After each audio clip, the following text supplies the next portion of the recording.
Assalamualaikum warahmatullahi wabarakatuh. Selamat datang anak-anak di channel Bapak. Salam fisika. Oke, hari ini kita melanjutkan materi kita ya. Pada pertemuan sebelumnya, materi kita hari ini yaitu momentum sudut. Oke. Ada yang sudah tahu momentum sudut itu seperti apa? Oke, Bapak jelaskan ya. Ketika kalian kelas 10, kalian sudah belajar tentang momentum linear ya, pada gerak translasi atau gerak lurus ya. Hari ini kita belajar momentum sudut. Nah, sebelum Bapak jelaskan momentum sudut, Bapak akan terangkan apa itu momentum ya. Di sini langsung saja Bapak tulis momentum. Momentum adalah apa? Dalam fisika, besaran yang mengukur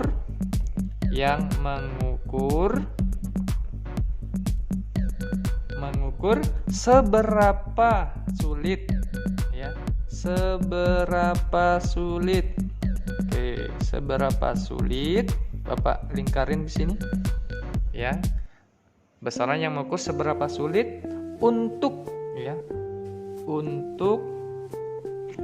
menghentikan benda.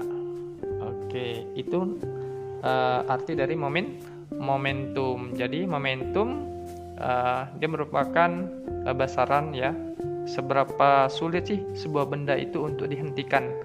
Nah, itu namanya momentum. Nah, momentum ini kan dibagi menjadi dua, pada gerak translasi atau gerak lurus ya. Di sini momentum ada gerak translasi ya, translasi.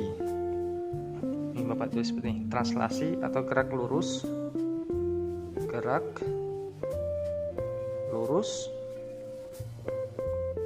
Nah, kalian sudah belajar ini pastinya. Nah, di sini pada gerak translasi ya, pada gerak translasi itu kalau Bapak gambarkan seperti ini. Jadi gerak lurus ya, ada bidang datar seperti ini. Kemudian ada benda. Misalnya ini benda A. Ini benda A ya. Dia bergerak tuh. Bergerak sampai di posisi B. Posisi B. Benda ini bergerak lurus ya sampai posisi B. Nah, seperti inilah. Sampai posisi B. Nah, benda ini kan pasti punya massa. Sedangkan dia bergerak ke kanan ke arah B ini, ke posisi B, itu pasti ada kecepatan linier ya atau translasi. Maka bagaimana formulasinya dalam fisika ditulis seperti ini. P sama dengan ya, momentum linier ya, P M dikali V. Ini pelajaran kalian di kelas 10 ya. P sama dengan M dikali V, di mana P adalah momentum linier. Oke. Satuannya massa itu satunya kilogram dikali meter per sekon. Sedangkan M itu adalah massa. Oke, satunya kilogram. Kemudian ada V, kecepatan. Oke, kecepatan linier ya. Kecepatan pada lintasan lurus. Satunya meter. Ini pelajaran kalian mungkin di kelas 10 ya. Nah, selanjutnya bagaimana dengan momentum pada benda yang tidak bergerak lurus tapi bergeraknya berputar? Oke, Bapak bagi lagi ke sini. Ada namanya gerak rotasi ya. Rotasi atau berputar. Nah, jadi ada gerak translasi, ada gerak rotasi. Nah, pada gerak rotasi ya, di sini bendanya berputar ya. Misalkan bola, gear, macam-macam ya. Berputar. Ini poros ya. Dia berputar, boleh berlawanan jarum jam atau searah jarum jam. Nah, ini arah putarannya ya, ke kiri. Ini benda untuk berotasi. Bagaimana penjelasannya Pak untuk benda berotasi? Nah, di sini barulah dikenal dengan momentum sudut. Ada momentum sudut. Nah, apa itu momentum sudut? Momentum sudut adalah besaran yang mengukur seberapa sulit. Oke. Besaran yang mengukur seberapa sulit ya untuk menghentikan apa? Menghentikan benda yang apa ini? Yang berputar.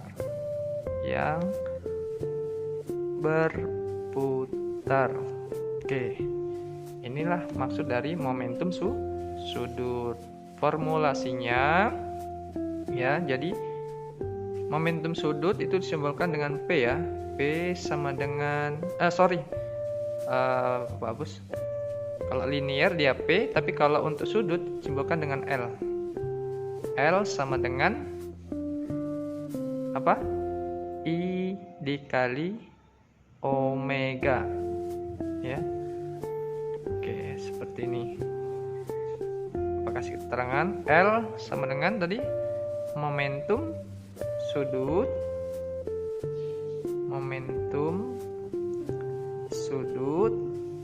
ya. Satuannya apa momentum sudut? Kilogram meter kuadrat per sekon. I-nya apa? I-nya yang kemarin sudah kita bahas, yaitu momen inersia.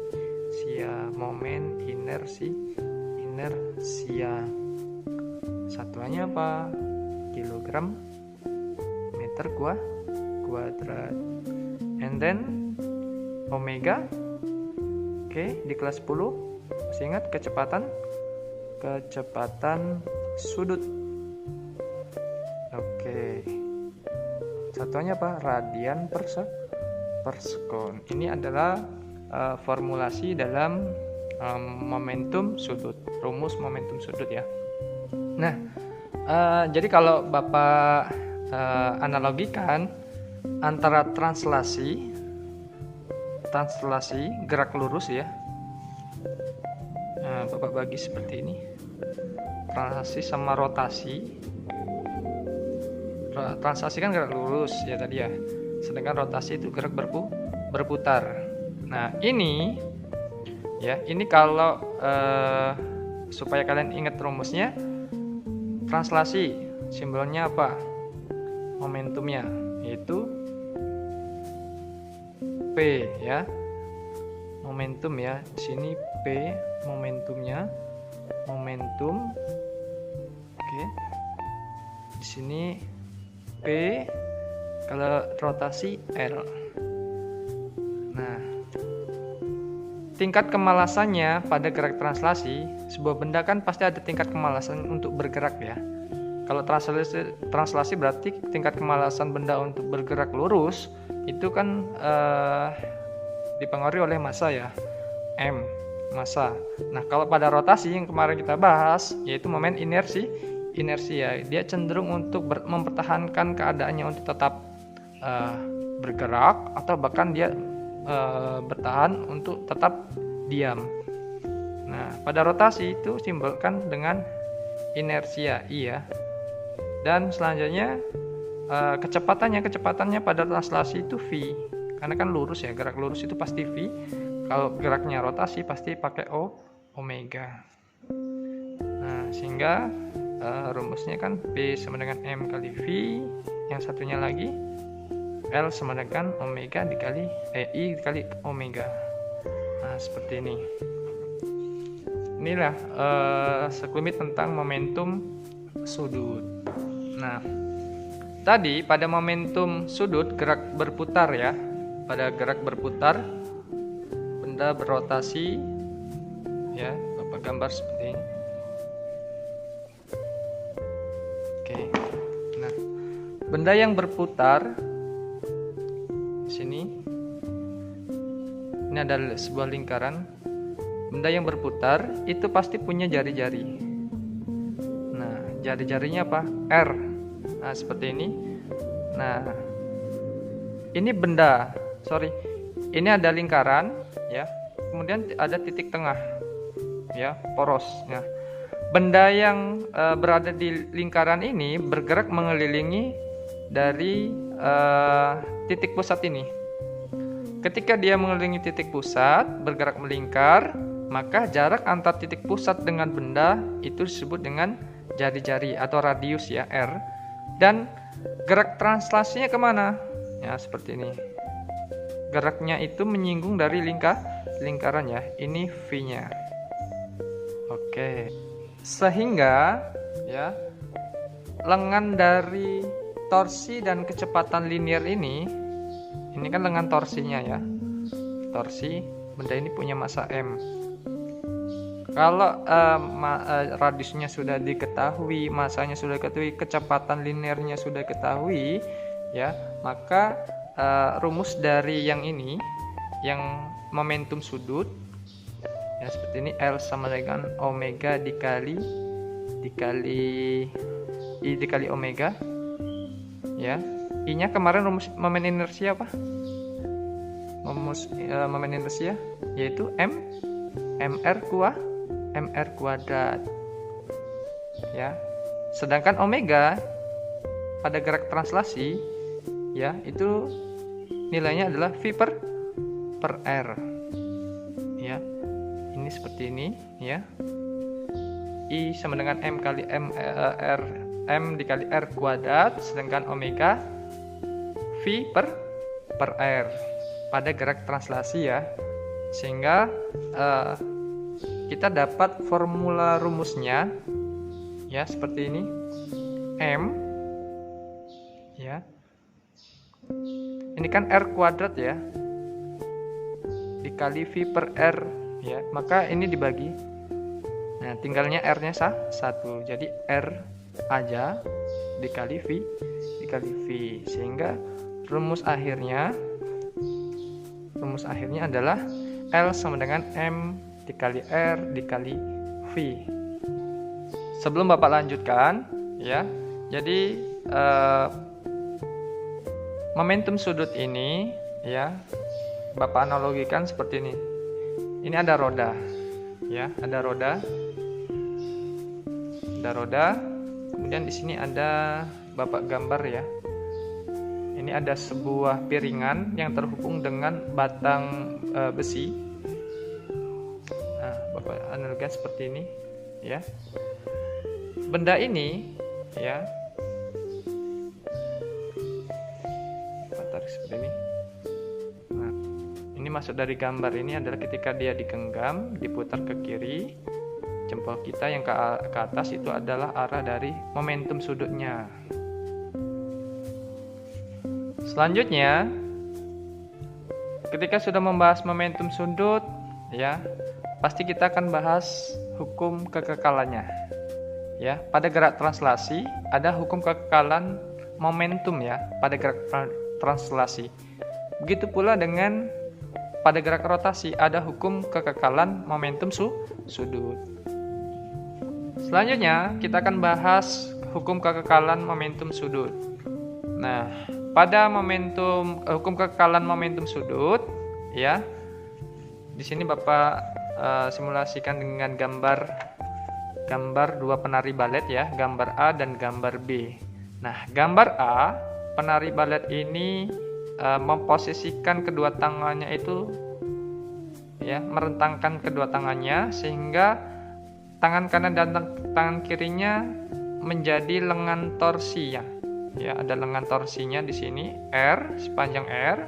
Kemudian gambar B itu lengan torsinya minim ya, terhadap porosnya. Poros putarnya adalah garis lurus ini. Nah, ketika dia berputar, Pak, mana yang lebih cepat dan mana yang lebih lambat? Oke, lihat di sini. Rumus rotasi momentum sudut. Momentum sudut ini itu dipengaruhi oleh momen inersia dan kecepatan sudut. Atau kalau kita terjemahkan, ya, kalau kita terjemahkan, L-nya itu dipengaruhi oleh massa, kemudian lengan dan kecepatan linearnya. Kecepatan linearnya. Nah, di sini, ya, di sini gambar A itu mempunyai lengan torsi yang besar, sedangkan gambar B itu tidak, ya, bahkan minus atau tidak ada sama sekali di sini ya. Nah, sehingga gambar A, ya, Bapak tulis sini, gambar A dapat kita simpulkan, gambar A momen inersianya I-nya itu besar.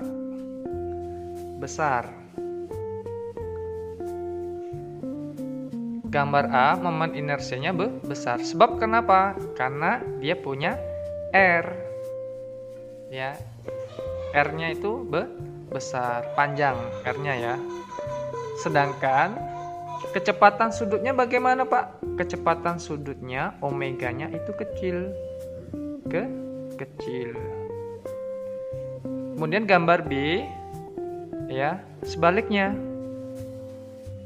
Momen inersianya itu kecil di sini, kecil, sedangkan kecepatan sudutnya itu besar. Oke, sehingga penari balet itu ketika dia ingin mempercepat putarannya, ya, mempertahankan putarannya supaya lama, itu pasti dia akan menelungkupkan kedua tangannya atau merapatkan kedua tangannya ke tubuhnya. Karena apa? Karena momen inersianya kecil sehingga kecepatan sudutnya menjadi besar. Sedangkan kalau yang gambar A, dia fungsinya untuk memperlambat dari kecepatan sudutnya. Kalau dia merentangkan tangan, kecepatan sudutnya makin mengecil, kemudian inersianya makin besar. Kenapa? Karena pengaruh dari lengan dari si panjang lengan dari torsinya, torsi putarannya. Oke, ada perbedaan di sini ya. Jadi ketika merentangkan tangan dan merapatkan tangan itu mempengaruhi besarnya kecepatan sudut. Sehingga dalam hukum kekekalan momentum, jika ada, Bapak tulis ini bunyi hukumnya, jika tidak ada momen ya, momen gaya luar ya atau torsi pada yang bekerja pada sistem yang bekerja pada sistem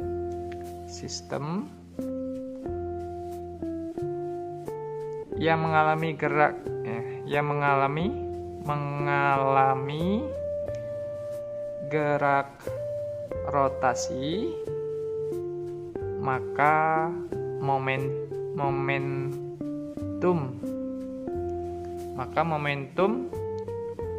selalu momentum dari sistem selalu tetap.